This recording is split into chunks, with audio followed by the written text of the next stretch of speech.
नमस्कार दोस्तों, स्वागत है आपका एक नए वीडियो में। इस वीडियो में हम फाइनेंशियल प्लानिंग के इम्पोर्टेंट स्टेप इन्वेस्टमेंट के बारे में बात करेंगे। इस वीडियो को देखने के बाद आप सेविंग्स, इन्वेस्टमेंट्स और स्पेक्यूलेशंस के बीच का डिफरेंस अच्छे से समझ पाएंगे। इसके अलावा इस वीडियो में हम ये देखेंगे कि इन्वेस्टमेंट हमारे लिए क्यों इम्पोर्टेंट है और इन्वेस्टमेंट के ऑप्शंस हमारे पास क्या क्या है। इसके बाद हम ये समझेंगे कि इन्वेस्टमेंट से जुड़े रिस्क क्या क्या है और वो क्या टिप्स है जिनको अपनाकर आप एक बहुत अच्छा इन्वेस्टर बन सकते हैं। तो आइए स्टार्ट करते हैं हमारा ये वीडियो। तो दोस्तों, पहला सवाल है कि इन्वेस्टमेंट सेविंग्स और स्पेक्यूलेशन से कैसे डिफरेंट है।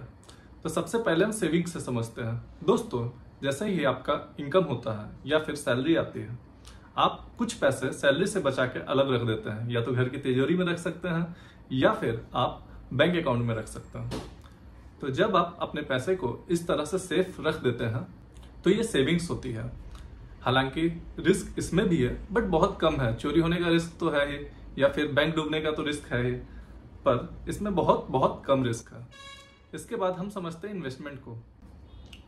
जब आप अपने सेव किए पैसों को लगा के और पैसा बनाते हो तो वो या तो इन्वेस्टमेंट होता है या स्पेक्यूलेशन होता है।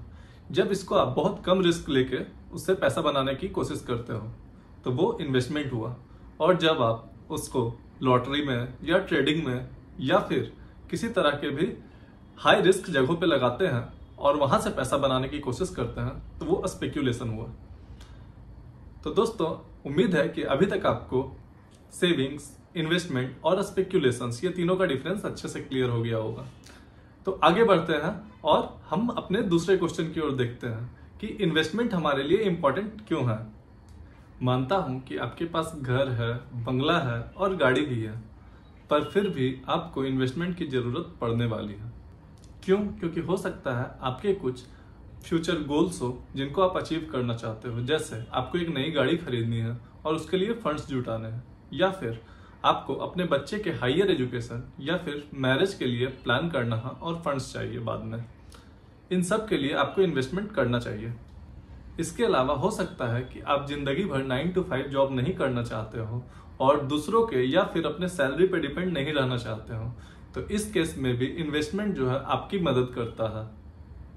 ये सब अगर हम छोड़ भी दें फिर भी इन्वेस्टमेंट जो है आपको इन्फ्लेशन को बीट करने में मदद करता है। अगर आप पैसे को घर में छोड़ दीजिएगा या फिर बैंक अकाउंट में छोड़ दीजिएगा तो वो बहुत कम तेजी से बढ़ेंगे। दोस्तों, आपके स्क्रीन पे अभी पिछले 5 सालों में महंगाई किस रेट से बढ़ी है और कुछ चीजों का प्राइस कितने स्पीड से बढ़ा है वो है। आप खुद देखिए और सोचिए कि अगर आपने पैसों को घर में रखा होता तो क्या आपके पैसे अभी तक आधे नहीं हो गए होते। आप किसी भी चीज का प्राइस ले लीजिए, वो पिछले 5 साल से 7 साल में डबल हो चुका है। तो इसीलिए इस टाइम पे आपको इन्वेस्टमेंट जो है अपने पैसों को बढ़ाने में मदद करता है और इन्फ्लेशन यानी कि महंगाई डायन को हराने में भी मदद करता है।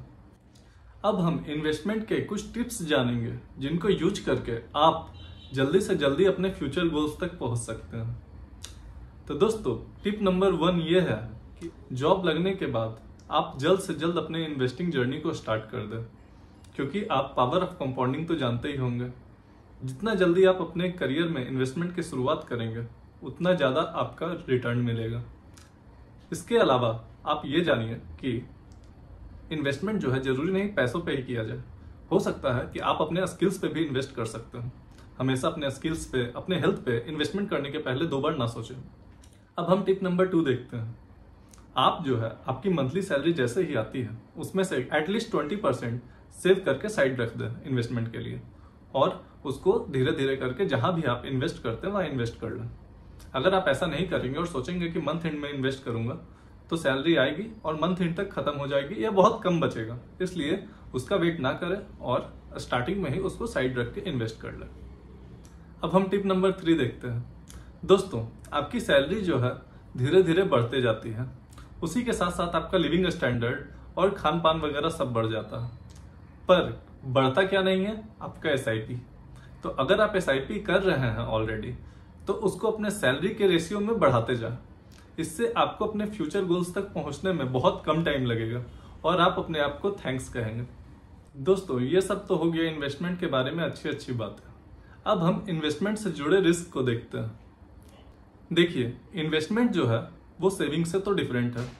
सेविंग में आपके पैसों पे बहुत कम ना के बराबर रिस्क होता है, पर जैसे ही आप उसको इन्वेस्ट करके ग्रो करना चाहते हैं तो उसके साथ जुड़े रिस्क भी बढ़ते जाते हैं।